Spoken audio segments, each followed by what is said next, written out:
오늘은 루터의 종교개혁이라는 제목으로 말씀을 나누려고 합니다. 오늘이 기독교 절기상 종교개혁주의입니다. 오늘이 499돌째를 맞는 해입니다. 그 기념주일이기 때문이고 그 종교개혁의 기치가 또 첫 번째 인물이 되었던 루터였기 때문에 마틴 루터의 종교개혁 이야기를 나누려고 합니다.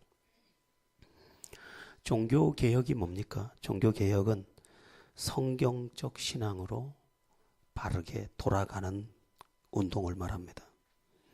인간은 타락한 존재이고 그 타락한 본성 안에서 많은 오류를 바라게 되는데 우리의 믿음에서도 이것은 마찬가지입니다.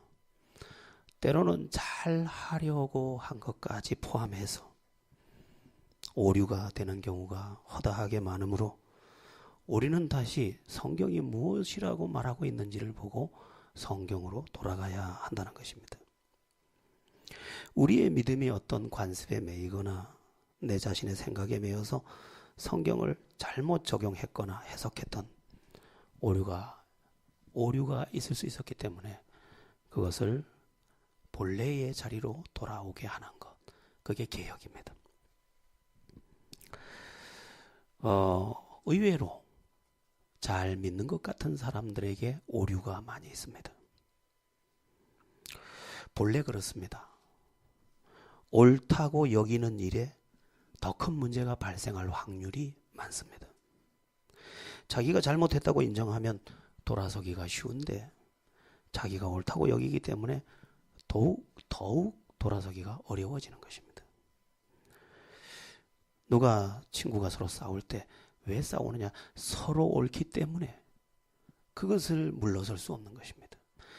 큰 용기는 뭐냐? 옳음에도 불구하고 나를 부인할 수 있는 용기입니다. 그러면 평화가 옵니다. 예수님께서 3년 반 동안 공생의 사역을 하시는 중에 가장 비난을 많이 퍼부었던 대상은 바리새인과 서기관들이었습니다.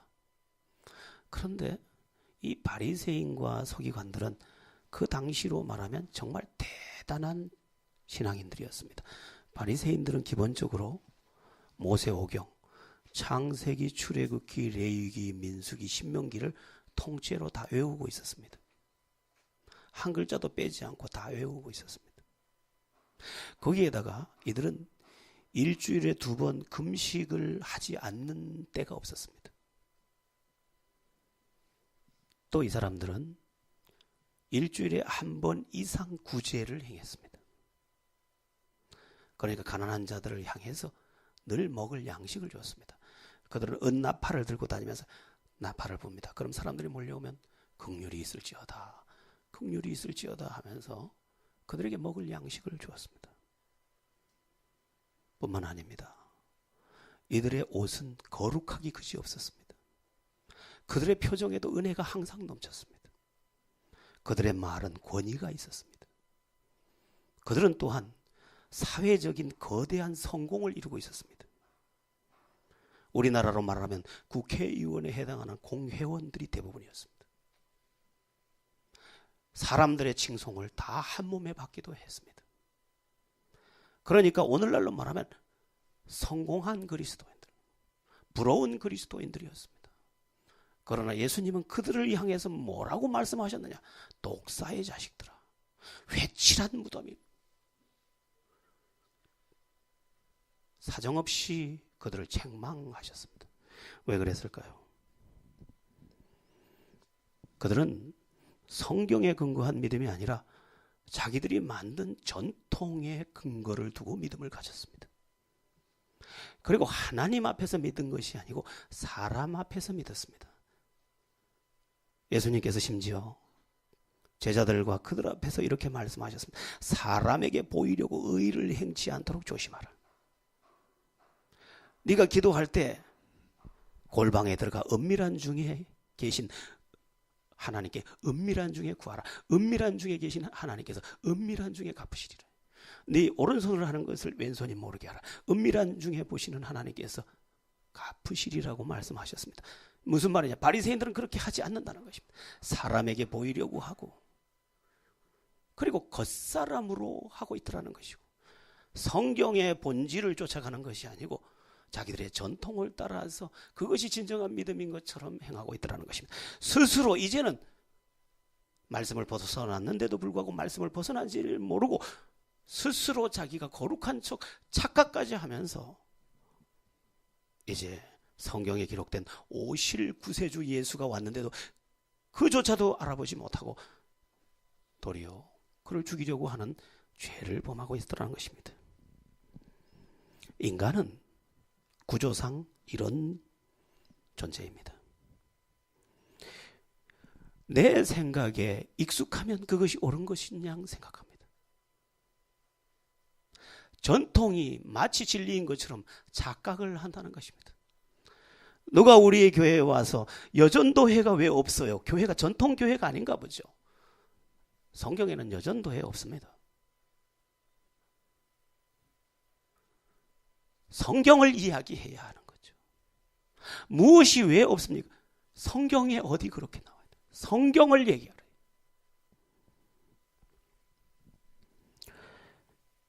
인간에게 가장 어려운 숙제가 하나 있다면 자기 관념과 생각을 깨는 일이에요. 심지어 유명한 전도자 한 사람은 이렇게 말했어요. 자아의 파쇄와 영의 해방. 내 자아가 깨져야 내 영이 해방을 경험한다는 거예요.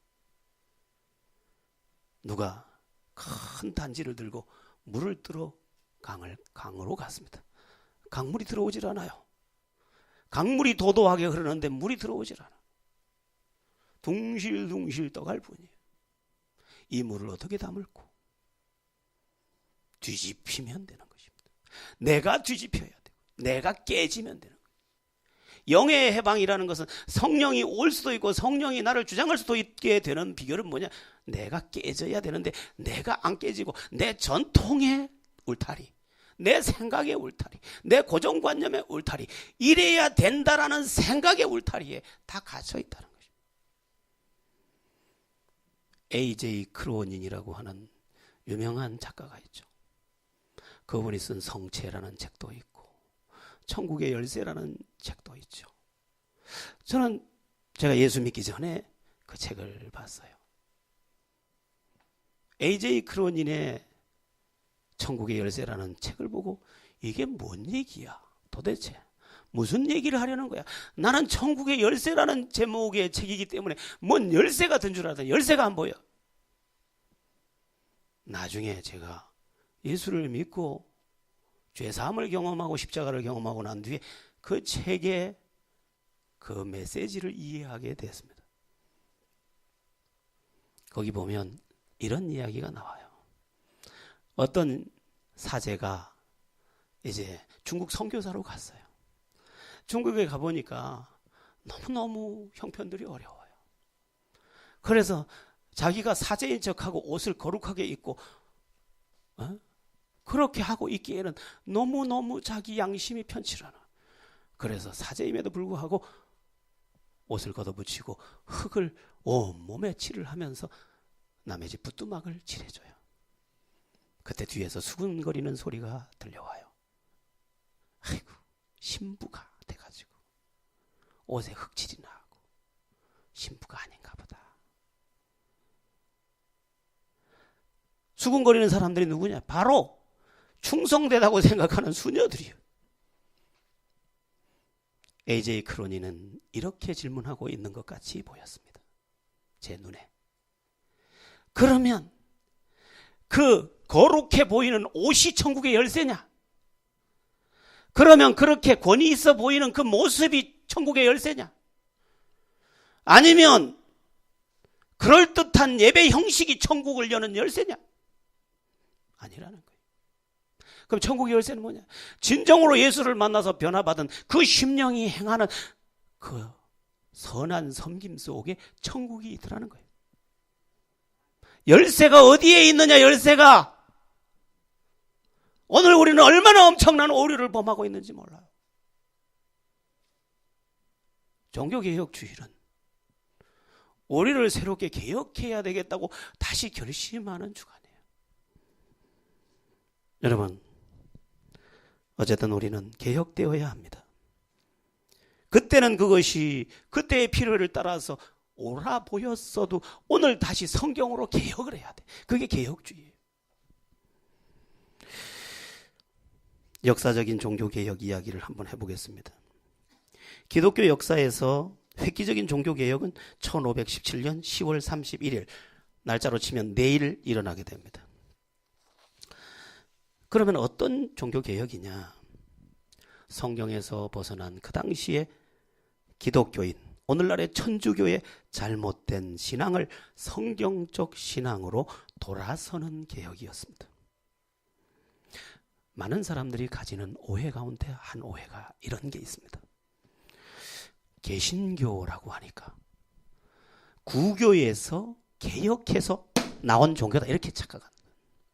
두 마리 잡았다. 두 마리.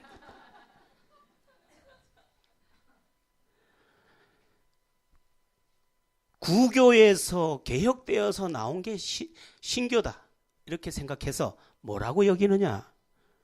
천주교는 큰 집, 기독교는 작은 집이라고 생각한다는 거죠. 전혀 그렇지 않습니다. 정반대입니다. 기독교는 그냥 기독교, 천주교는 중간에 이탈한 사람들입니다. 역사를 한번 거슬러 올라가 보겠습니다. 때는 AD 395년입니다. AD 395년에 콘스탄틴 황제라는 사람에 의해서 기독교가 공인된 313년에 공인된 이후에 기독교는 태평성대를 맞게 됩니다. 그 엄청난 네로 황제의 핍박, 도미티안 황제의 핍박, 트라이안 황제의 핍박, 네도트 하마세 막대바데라고 저는 외웠어요, 예전에. 그 열 황제가 200 몇십 년 동안 기독교를 박살을 냈습니다. 그런데 콘스탄틴 황제가 십자가를 붙들고 나가서 승리하고 돌아오면서 기독교를 인정하게 되고 그 이후에 기독교가 로마의 국교가 됩니다. 기독교를 인정하다가 이제는 기독교가 국교가 됐다는 말은 기독교 외에는 신앙을 허락하지 않는 국가로 바뀌면서 신성 로마 제국이 시작됩니다. 그런데 문제는 뭐냐? 이제 태평성대가 오니까 교회가 타락을 하기 시작하는 것입니다. 배가 부르니까, 그리고 황제까지도 와서 세례를 받아야 하는 처지가 되니까 교회의 권력이 계속해서 커지기 시작한 것입니다. 고로 성공을 하려면 목사가 돼야 되는 시대를 만났습니다. 그러면서 교회는 부패일로로 가게 됩니다. 언제까지 가게 되느냐? 400년대에서부터 590년도에 이르기까지 그런 태평성대를 계속 이어갑니다. 그런데 그때 콘스탄틴 황제가 로마, 수도 로마를 콘스탄틴노플로 옮기게 됩니다. 콘스탄틴노플로 옮기면서 로마의 방어선이 무너집니다. 그때 게르만족이 침투를 하면서 로마가 두 동강이 나게 됩니다. 그것이 동서로마의 분리입니다. 동서로마가 분리되는 동시에 어떤 일이 벌어지냐? 교회도 동서로 갈리게 됩니다. 동방정교회, 러시아 방향에서의 그 동방정교회가 동방교회가 되고 이제 유럽 이쪽으로는 서방교회가 됩니다. 그런데 동서로 갈린 동서로마 교회는 자기들이 정통성이 있다고 서로를 주장하면서 자기들의 교권을 점점 상승시키기 시작합니다. 드디어 동로마 교회 측에서 뭘 만드느냐? 대주교라는 제도를 만들게 됩니다. 너희들은 우리 밑에, 우린 대주교가 있다. 밑에 사제가 있다. 제도를 만들었습니다. 서로마 서방교회에서 이렇게 되다가 동방교회에 밀리겠습니까? 그 타락한 그 시대의 정신이 우리는 그러면 대사제보다 더 큰 제도를 만들자. 대주교 위에 있는 제도를 만들자 해서 만든 게 교황제도입니다. 그게 바로 AD 592년입니다. 590년에 첫 번째 교황이 탄생합니다. 그러면 590년 전에는 뭐가 없었습니까? 교황이 없었습니다. 590년에 교황제도가 만들어지고 오늘날의 사제제도가 만들어졌습니다. 그런데 첫 번째 교황 이름이 뭐냐 하면 그레고리 1세입니다. 첫 번째 교황 이름이 뭐라고요? 그레고리 1세입니다. 신비하게도 이 그레고리 1세는 그래서 강의하는 사람들이 걸어다니면서 하는구나, 텔레비에서.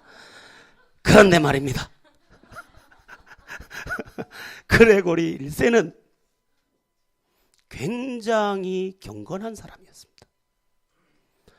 그래서 교황이라는 그 호칭도 싫었고 또한 으뜸이 되는 것도 싫어서 거절을 거듭했습니다. 그러나 이 서로마 서방 교회에서 그래도 권위를 세우려면 뭔가 모두가 인정하는 사람을 세워야 되기 때문에 그를 끌어다가 교황의 자리에 앉혔습니다.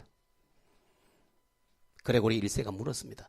교황이 할 수 있는 권한이 뭡니까? 그러니까 뭐든지 마음대로 하시면 됩니다. 그러면 내가 몇 가지 제도를 개설해도 되겠습니까? 하니까 하라고 했습니다. 그 당시 교회 지도자들은 재산과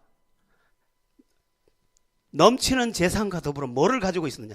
첩을 몇 명씩 거느리고 있었습니다. 얼마나 교회가 부패했는지. 이것을 눈물로 지켜보던 첫 번째 교황 그레고리 1세가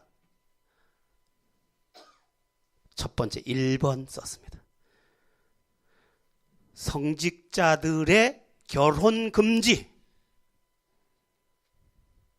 이게 첫 번째 항의였습니다. 그리고 거기에 부언을 달았습니다. 성직자라면 결혼을 안 할 정도의 영성이 있어야 된다. 그리고 당신들이 결혼을 하게 되면 자식의 자식을 위해 재산을 축적하게 되고 또한 당신의 육체를 극복하지 못하는 문제로 인해 많은 해악을 끼칠 것이니 결혼 금지 딱 했습니다. 그래서 만들어진 게 성직자 결혼 금지. 지금까지 가톨릭에서 진행되고 있습니다.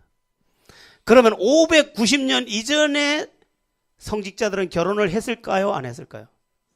당연히 했습니다. 그런데 그 외에도 많은 게 있습니다. 우선 거기까지만 보겠습니다. 그런데 문제는 뭐냐? 그레고리 1세는 정말 애통하는 마음으로 만든 것이 성직자의 결혼 금지였는데 성경에도 없는 이야기를 자기가 애통하는 마음으로 전통으로 만들어냈는데 그것이 올무가 되기 시작했습니다. 이제 이 사람들은 결혼을 할 수 없고 성직에 매이게 되고 자식이 없게 되니까 어떤 일을 저지르기 시작했느냐? 교권을 더 강화시키기 시작했습니다. 그래서 교권을 강화시키면서 무슨 일을 저지르기 시작했느냐? 별의별 짓을 다 저지릅니다. 그 중에 하나가 뭐냐면 일반 성도로 하여금 성경을 읽지 못하게 했습니다. 성경은 성직자들만 읽어서 해석할 수 있으므로 읽지 못하게 했습니다. 그리고 성직자들의 말이 꼭 성경처럼 똑같도록 권위를 세워버렸습니다. 그리고 개인의 이름으로 기도하지 못하게 했습니다. 기도를 하려면 사제, 제사장처럼 만들어서 사제라는 이름을 붙여서 여기 와서 이 사제를 통해서 기도하라는 것입니다. 성경을 본 적이 없어요. 읽지도 못해요. 여기에 쇠사슬로 묶고 놨어요, 아예. 그리고 우민정치라는 정책을 펼칩니다. 백성을 우둔하게 하여 그들로 하여금 들을 수밖에 없도록 만드는 정책을 펼쳐갑니다. 그리고 저도 로만 칼라를 했습니다만 이 로만 칼라를 하면서 옷을 더 권위 있게 만들고 그리고 범접하지 못하게 만들었습니다. 그리고 성경에 전혀 없는 교리를 만들어내기 시작했습니다. 그 중에 하나가 마리아 승천설. 마리아의 이름으로 기도하라는 거예요. 예수님의 어머니가 마리아니까 그 신성시하기 시작했고 그는 승천했다고 가르쳤습니다. 그리고 급기야 어떤 잘못을 저지르게 되느냐. 교황의 입에서 나온 것은 무효하다. 성경과 똑같다고 권위를 뒤집어 씌워버렸습니다. 1000년 전에 잘못 말한 것을 얼마 전에 고친 것도 있습니다. 그리고 또 한 가지 뭐를 했느냐. 이제 속죄, 면죄부를 판매하기 시작했습니다. 예수 그리스도의 이름으로 죄사함 받는다는 것을 가르치지 않고 이것을 돈 주고 사가면 당신의 죄가 사함을 받는다고 해서 돈을 주고 팔아먹기 시작했습니다. 그리고 다 팔아먹고 나니까 사갈 사람이 없어서 당신의 형제를 위해서 사도 당신의 외국에 가 있는 형제도 죄사함을 받는다고 형제를 위한 면죄부도 또 사서 팔아먹었습니다. 그리고 다 팔아먹으니 또 팔 게 없으니까 옛날에 죽은 조상들도 지옥에 가 있을지라도 면죄부를 사면 땡그랑 하고 돈이 들어가는 순간 당신의 할아버지가 지옥에서 천국으로 바로 올라간다고 가르쳤습니다. 그러면서 이렇게 가르쳤습니다.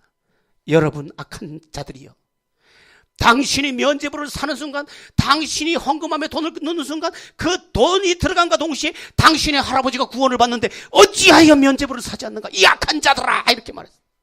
그럼 막 울었습니다. 울었어. 성경과 전혀 상관이 없었습니다.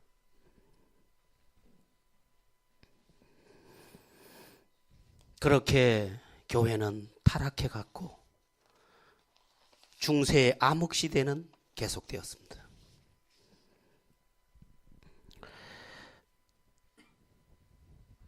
결국은 지금도 우리가 유럽이나 그 소아시아 지역을 가보면 볼 수 있지만 300년, 400년에 걸쳐서 성당을 짓고 모든 이 민초들의 피땀을 짜내는 엄청난 착취를 일삼았습니다.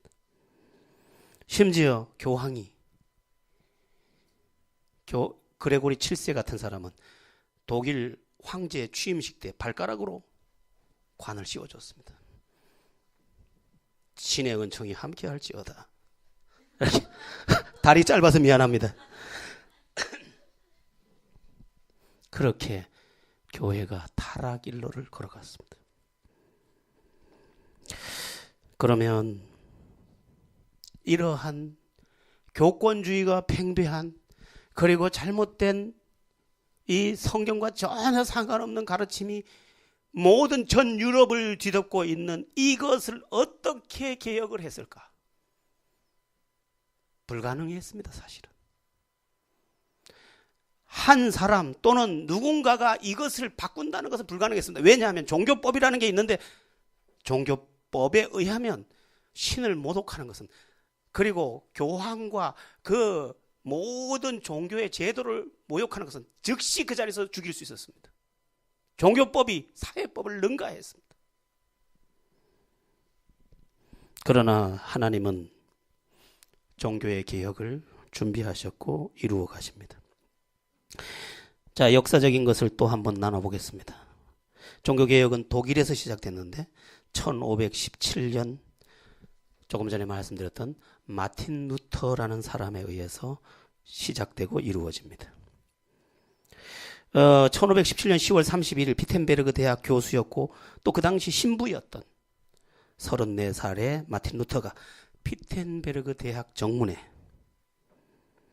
로마 가톨릭 교회에 95가지 문제를 지적하면서 성경과 전혀 상관없는 교회가, 타락한 교회가 만들어낸 잘못된 95가지 조항을 일목요연하게 정리해서 이것에 대해서 성경적으로 의논하자, 토론하자고 써붙였습니다. 그것이 종교개혁의 기치가 됩니다. 사실 종교개혁자 마틴 루터는 처음부터 세상에 대해서 큰 관심이 있었거나 교회 체제나 교리 문제에 관심이 없었습니다. 루터의 관심은 자기 자신이었습니다. 루터는 한 가지 고민에 빠졌습니다. 내가 죽을 건데 죽으면 천국에 갈 수 있을까? 자기가 자기를 보니까 이렇게 죄가 가득한데 내가 과연 죽으면 천국에 갈 수 있을까? 그 고민을 했습니다. 그래서 그 고민을 풀기 위해서 그는 무엇을 시작하느냐? 고해성사와 자기가 할 수 있는 모든 것을 동원해서 자기의 죄를 고백하고 또한 자기가 평화롭게 되도록 하나님 앞에 나아갔습니다. 이 루터는 고해성사를 통해서 죄를 사함받을 수 있다는 이야기를 듣고 어떤 날은 20번이나 신부님을 찾아가서 고해성사를 했습니다. 이렇게 미워했습니다. 이렇게 원망했습니다. 이렇게 음란했습니다. 그러니까 고해성사를 듣던 당번 신부님이 하도 오니까 단골 손님이니까 이렇게 얘기를 했다. 이 사람은 물건을 살 때도 한꺼번에 사가는데 모아가지고 와서 좀 얘기 좀 하게. 그만큼 마틴 루터는 자기 영혼에 대한 두려움이 있었습니다. 그런 계기가 있었습니다. 어떤 계기가 있었냐면 원래 마틴 루터는 법과 대학생이었습니다. 법관의 꿈을 꾸고 있었습니다. 그런데 법과 대학 졸업반 시절에 자기 친구 알렉시스라는 친구와 여행을 가게 됩니다. 지금은 졸업여행을 학생들 다 모아서 가지만 그때는 자기 친한 친구끼리 졸업을 기념해서 친구를 갔는데 누구를 데리고 가냐면 알렉시스라는 친구와 에르푸르트라는 지역으로 졸업여행을 갑니다. 근데 소낙비가 에르푸르트 지역에 한없이 내렸습니다. 어쩔 수 없어서 큰 나무 밑에 피했습니다. 그런데 그때 갑자기 번개가 치고 벼락이 치더니 바로 자기 친구 위에 벼락이 딱 치면서 새카맣게 타 죽는 자기 친구의 모습을 보게 됩니다. 너무너무 놀랐습니다. 너무너무 놀란 루터는 그 자리에 무릎을 꿇고 그 당시에 기도하는 방법을 사용해서 기도를 합니다. 성 안나여 나를 불쌍히 여기소서. 나를 건져주시면 내 몸을 당신께 다 바치겠습니다. 결혼도 하지 않고 내가 사제로 당신께 나를 바치겠습니다. 이렇게 서원을 했습니다. 얼마나 무서웠을까요?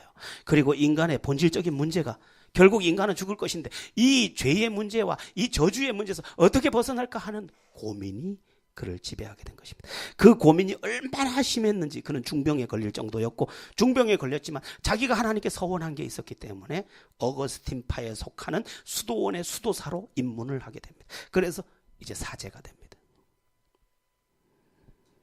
어쨌든 루터는 자기 몸이 죽어가고 있는 상태에서도 자기의 서원을 지키면서 또 한 가지 죽음에는 관심이 없고 어떻게 내가 죄사함을 받고 구원에 이를 수 있는가 하고 고민했습니다. 하나님은 그를 긍휼히 여기셔서 그의 병을 낫게 하셨습니다. 여기서도 하나 말씀드리고 싶은데 인생의 키가 하나 있습니다. 인생의 키가 뭐냐? 본질에 충실하면 부수적인 것은 열린다. 루터는 본질에 충실했습니다. 인간은 어디에 머물러 있느냐 지금. 인간의 지점이 어디냐라고 물었을 때 인간의 지점은 삶과 죽음의 사이입니다. 루터는 자기의 지점을 정확하게 봤습니다. 결국 삶과 죽음 사이에 내가 있는데 반드시 죽음은 온다. 그러면 나는 과연 죽음 후에 천국에 들어갈 수 있을 것인가? 그게 루터의 본질적 고민이었고 그것이 죽을 병에 걸려서도 그 고민을 하느라고 죽을 병을 생각하지 않고 하나님 앞에 어떻게 하면 살 것인가를 생각했습니다. 본질에 충실했더니 하나님께서 어떤 은혜를 주셨느냐? 그의 몸을 완전하게 회복시켜 주셨습니다. 본질에 충실하면 나머지는 풀린다. 본질이 키다. 기억하시기를 축원합니다. 이제 루터는 로마로 여행을 떠나게 됩니다. 왜냐하면 그 당시 기독교 신앙의 본거지가 로마였기 때문에 로마로 가게 됩니다. 로마에 가서 로마를 방문한 루터는 한 교회를 찾아갑니다. 교회 이름이 뭐냐면 성계단. 뭐라고요? 성계단. 이 성계단이라는 교회는 지금도 있는데, 이 성계단이라는 교회는 어떤 교회인가 하면 콘스탄틴 황제의 엄마가 콘스탄틴이 황제로 있는 절대 권력자 자기 아들에게 한 가지 부탁을 합니다. 그 부탁이 뭐냐면 예수님께서 십자가를 지시기 위해서 골고다 언덕으로 올라갔는데 거기에 계단이 있다고 하더라. 28개의 계단이 있다고 하는데 그 28개의 계단을 떼다가 예수님이 밟았던 그 계단을 오르며 자기가 예수님을 경배하고 싶으니까 그 계단을 떼다가 나를 위해 교회를 하나 지어달라고 부탁을 했습니다. 착한 콘스탄틴은 자기를 사랑하는 엄마를 위해서 명령을 내립니다. 예루살렘에 가서 골고다 언덕 28계단을 떼오고 그 28계단 위에 교회를 세워서 우리 어머니와 로마가 하나님을 섬길 수 있게 하고 주님을 섬길 수 있게 하라고 교회를 지명했습니다. 그래서 지어진 교회가 성계단교회. 그래서 지금도 수많은 순례객들이 지금도 그 계단을 오르며 예수님이 올랐던 그 계단을 밟는다고. 그래서 무릎으로, 그냥 거기는 못 올라가니까 무릎으로 전부 기어 올라갔는데 얼마나 지금부터 500년 전에 루터가 거기를 무릎으로 기어 오르면서 기도를 했었는데 오늘도 수많은 사람들이 그 계단을 무릎으로 기어 오른다고 해서 그 계단이 다 파였다고 합니다. 무릎으로 파낸 계단교회죠. 그런데 어떤 일이 벌어지느냐.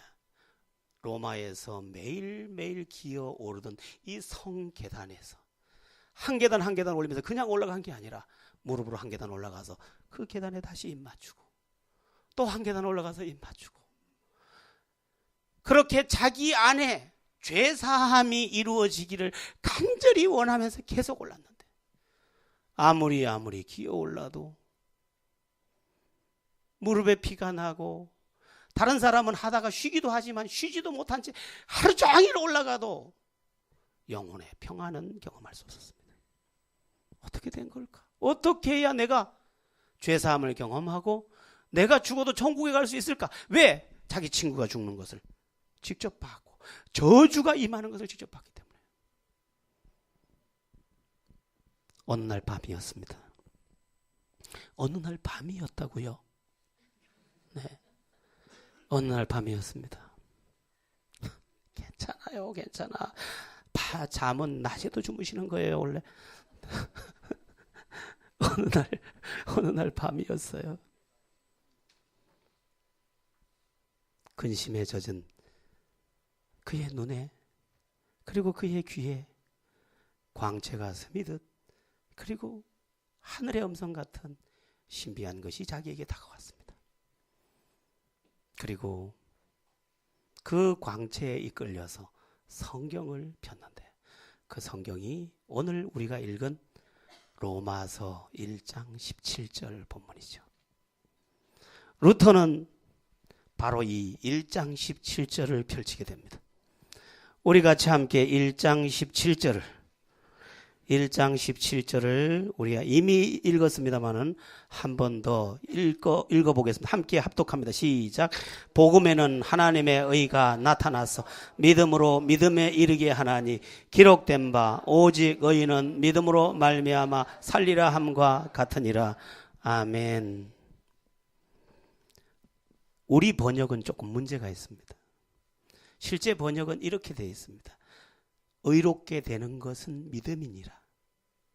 의롭게 되는 것은 다른 게 아니라 믿음이니라. 마틴 루터는 성계단을 걸어오르던 그 무릎을 다시 꿇었습니다. 죄사함을 받는 것은 전통 그 카톨릭 교회가 가르쳐주던 고해 성사나 또는 나를 고통스럽게 하는 그런 어떤 것이 아니라 예수 그리스도의 십자가를 나를 대신한 죄 사함의 통로로 믿는 자에게 주시는 의로구나. 그것이 섬광처럼 뜨겁게 자기에게 비춰오기 시작했습니다. 그는 너무 놀라서 1장 17절을 다시 보고 다시 봤습니다. 그리고 성경을 다시 로마서부터 계속 읽어 내려갔습니다. 읽다가 너무 놀랐습니다. 1장 17절에 나오던 말씀은 계속해서 믿음으로 의롭게 되는 것이다, 믿음으로 의롭게 되는 것이다를 계속해서 소개하고 있었고, 갈라디아에서 가니까, 갈라디아에서는 아예 갈라디아서의 별명이 자유의 대헌장인데 예수 믿으면 죄사함, 예수 믿으면 구원이라고 계속해서 선포하고 있었습니다. 에베소서를 가니까 더 뜨겁게 분명하게 선명하게 믿음으로 의롭게 되는 것이지 자기의 행위로 의롭게 되는 것이 아니라고 에베소서 2장 8절 9절 선명하게 말씀해 놓았습니다. 그런 무릎을 꿇었습니다. 오 주여, 내가 주님의 십자가가 무엇인지를 알았습니다. 당신의 십자가는 나의 죄를 대신한 십자가였고, 믿기만 하면 내 죄를 가져가시고 나를 의롭게 하시는 것이 주님의 계획이셨습니다. 전통이 가르치던 로마 가톨릭의 모든 교훈은 거짓이었습니다. 그래서 그가 외쳤던 유명한 외침이 뭐냐? 솔라 피테, 오직 믿음. 우리가 의롭게 되는 것은 오직 믿음이다. 믿음. 그리고 그가 이후에 외쳤던 솔라 스크립처, 성경이다. 성경, 오직 성경. 성경이 말해야지 진리라는 거예요.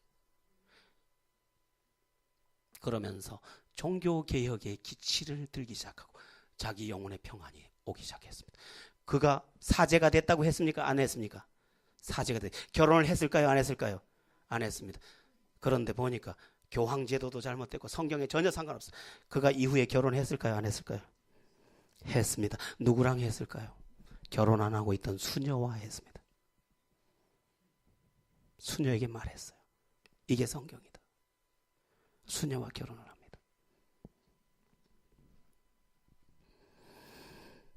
그렇게 루터는 이제 종교개혁의 기치를 들고 가까운 사람들에게 말하기 시작하고, 그리고 성경을 보기 시작했습니다. 그동안 라틴어로 된 성경을 다른 사람들은 다 볼 수 없었지만 일찍이 공부에 탁월했던 루터는 라틴어로 모든 성경을 다 읽을 수 있었습니다. 성경을 읽으면서 그는 독일어로 번역하기로 마음먹고 집중해서 6개월 만에 이 두꺼운 성경 전체를 독일어로 번역을 했습니다. 그리고 번역을 하면서 전체를 메모했습니다. 메모하면서 보니까 그 당시에 교권 정치와 잘못된 교황 정치를 비롯한 마리아 성천설, 성직매매 모든 문제들이 잘못됐다는 것을 알게 되었습니다. 그래서 그것을 95개 조항으로 나누고 그것을 반박문을 써서 피텐베르그 대학 정문 앞에 대잡으로 붙인 것입니다. 그리고 이것에 대해서 반박할 수 있다면 로마 교황청은 대답하라는 것입니다. 성경으로 대답해라. 드디어 어떻게 됐겠습니까? 종교 재판으로 당장 사람을 죽일 수 있는 시대였기 때문에,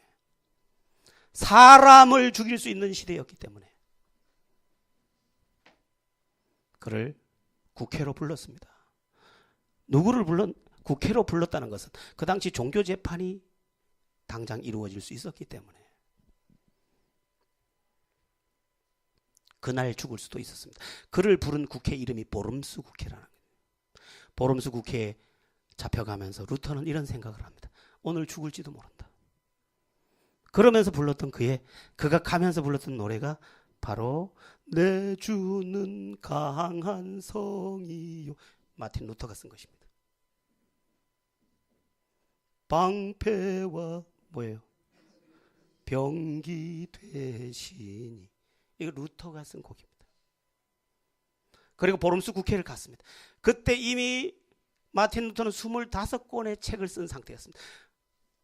우리나라로 말하면 종교재판의 권위자인 국회의장이 물었습니다. 이 25권의 저자가 루터 당신이 맞느냐? 네, 맞습니다. 당신이 피텐베르그 대학에 그걸 붙인 것이 맞다. 이걸 취소할 의사가 있느냐? 없다. 당신이 위험할 수 있는데 괜찮겠느냐? 나는 죽어도 상관없다. 그래서 이제 곧 죽을 위기에 놓이게 되는데 보름스 국회에서 옮겨가는 중에 그들이 루터를 죽이려고 했지만 친구가 먼저 루터를 끌고 나가게 됩니다. 그래서 루터는 이제 그곳에서 벗어나게 되고 이 종교개혁을 계속해서 이루어가게 됩니다. 여러분, 종교개혁은 한 사람이 영적인 자기 고민에서 출발을 했고 그 다음에 성경을 통해서 본질로 돌아가면서 완성해 갔습니다. 그리고 하나님은 그 본질을 받으셔서 세계 역사를 바꾸는 기치를 올리게 됩니다. 이제 루터는 10월 31일 기에서 교회가 하는 여러 가지 비성경적인 것들을 세상에 선포하게 됐고 그의 용기는 세상을 깨우는 도화선이 됩니다. 그래서 1517년에 시작된 이 종교개혁은 이제 사방으로 번져가기 시작합니다. 그래서 존 칼빈이라든지 쯔빙글이라든지 존 후스라든지 수많은 사람들의 존 낙스라든지 수많은 사람들의 영혼을 깨우면서 성경운동이 전 유럽을 강타하게 되고 드디어 이제 1603년부터 존 낙스를 기점으로 한 청교도 운동이 일어나면서 기독교 융성의 시대가 300년 동안 도래하게 됩니다. 뭘로? 종교개혁으로. 기도하면 응답하고 기도하면 성령이 역사하고 실제로 믿을 때 변화를 받는 일들이 예전 1000년 동안 590년부터 1517년까지 일어나지 않던 영적 부흥의 시대가 시작되게 됩니다. 여러분, 여기서 기억해야 될 게 있습니다. 가짜 신앙은 아무것도 주지 못하지만 진짜 신앙은 실제의 응답과 하나님 살아계심을 증명해 주신다는 것입니다. 마지막으로 한 가지만 더 이야기하겠습니다. 루터를 변화시키고 루터를 통해 세계를 변화시킨 그 근원이 어디에 있었느냐? 놀랍게도 성경 한 절에 있었습니다. 여러분, 단 한 절의 성경 말씀이 나를 바꾸고 세상을 바꿀 수 있음을 믿으시기 바랍니다. 오늘 우리가 진리를 제대로 알고 주님을 제대로 발견하면 내 인생의 새날은 오는 것입니다. 오늘은 종교개혁주일입니다. 여러분은 무엇을 근거로 믿고 있습니까? 전통입니까? 옳고 그름에 대한 여러분의 생각입니까? 그것은 진짜가 아닙니다. 진짜는 1.1획도 땅에 떨어질 수 없는 하나님의 말씀에 근거한 사실이어야만 합니다. 성경으로 돌아갑시다. 그리고 다시 성경으로 돌아갑시다. 그리고 내 영을 주님 앞에 복종시킵시다. 주께서 나를 바꾸실 것이고 바뀌어진 나를 통해 세상을 바꾸어 줄 줄로 믿습니다. 깨달음이 함께하기를 예수의 이름으로 축원합니다. 기도하겠습니다.